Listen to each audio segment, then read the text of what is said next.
I, Paul Harvey, do herewith bequeath unto you something to remember.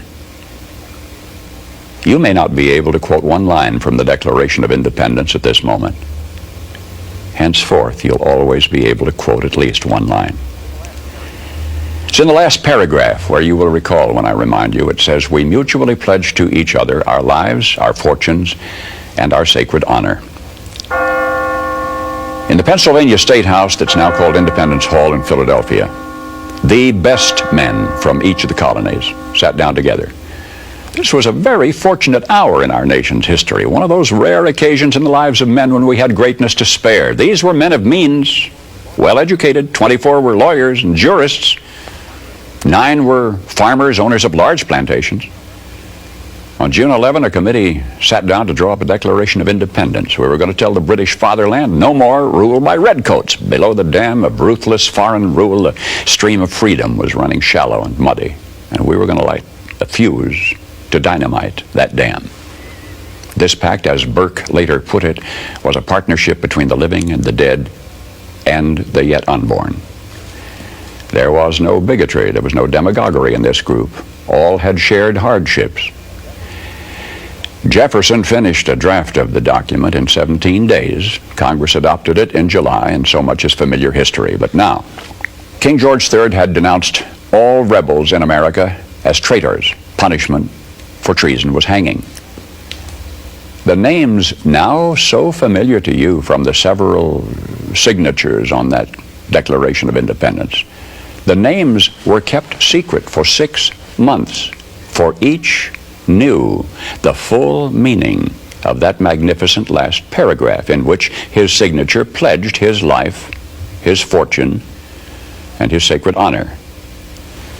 56 men placed their names beneath that pledge. 56 men knew when they signed that they were risking everything. They knew if they won this fight, the best they could expect would be years of hardship in a struggling nation. And if they lost, they'd face a hangman's rope. But they signed the pledge. And here is the documented fate of that gallant 56. Carter Braxton of Virginia, wealthy planter, trader, saw his ships swept from the seas. To pay his debts, he lost his home and all of his properties and died in rags. Thomas Lynch Jr., who signed that pledge, was a third-generation rice grower, aristocrat, large plantation owner. After he signed, his health failed. His wife and he set out for France to regain his failing health. Their ship never got to France, was never heard from again.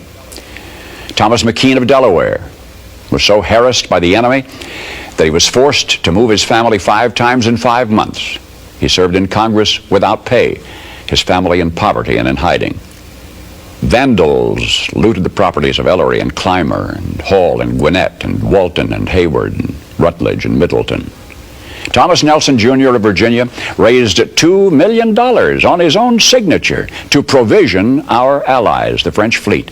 After the war, he personally paid back the loans, wiped out his entire estate, and he was never reimbursed by his government. In the final battle for Yorktown, he, Nelson, urged General Washington to fire on his, Nelson's, own home, which was occupied by Cornwallis. It was destroyed. Thomas Nelson Jr. had pledged his life, his fortune, and his sacred honor. The Hessians seized the home of Francis Hopkinson of New Jersey. Francis Lewis had his home and everything destroyed, his wife imprisoned. She died within a few months.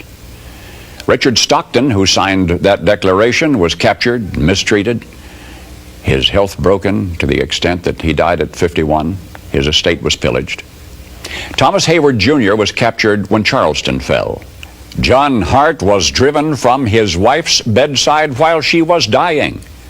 Their 13 children fled in all directions for their lives. His fields and grist mill were laid waste. For more than a year he lived in forests and caves and returned home after the war to find his wife dead, his children gone, his properties gone, and he died a few weeks later of exhaustion and a broken heart. Lewis Morris saw his land destroyed, his family scattered. Philip Livingston died within a few months from the hardships of the war. John Hancock, history remembers best due to a quirk of fate rather than anything he stood for. That great sweeping signature attesting to his vanity towers over the others.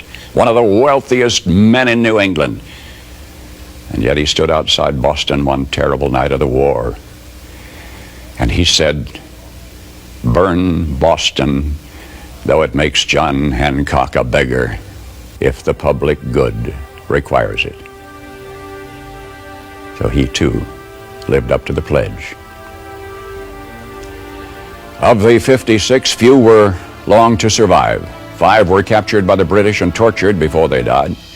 12 had their homes from Rhode Island to Charleston sacked, looted, occupied by the enemy, or burned. 2 lost their sons in the army. 1 had 2 sons captured.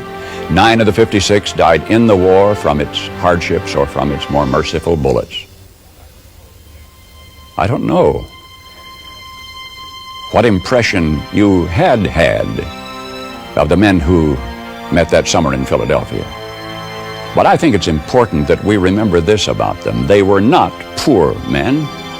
They were not wild-eyed pirates. These were men of means. They were rich men, most of them, and had enjoyed much ease and luxury in their personal living. Not hungry men, certainly not terrorists, not irresponsible malcontents, not fanatical incendiaries.